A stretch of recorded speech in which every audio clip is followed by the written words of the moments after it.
Accessible Web, WCAG Manual Auditing. Success Criterion 3.3.3 Error Suggestion. Let's jump in. Success Criterion 3.3.3 requires that when an input error is detected and the system knows how to correct it, users are provided with suggestions to resolve the issue. This helps users fix mistakes quickly and effectively. To test for error suggestions, analyze the page to identify inputs that could trigger errors, such as required form fields, and then enter information in an incorrect format to trigger errors. Check that the error message includes clear suggestions on how to fix the error.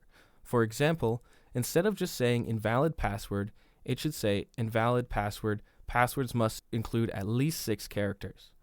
If error messages do not include suggestions for fixing the error when the solution is known, add a failure in RAMP.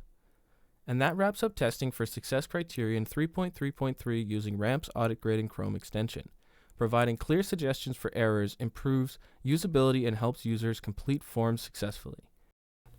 Now it's your turn. Test your site with RAMP's Audit Grid.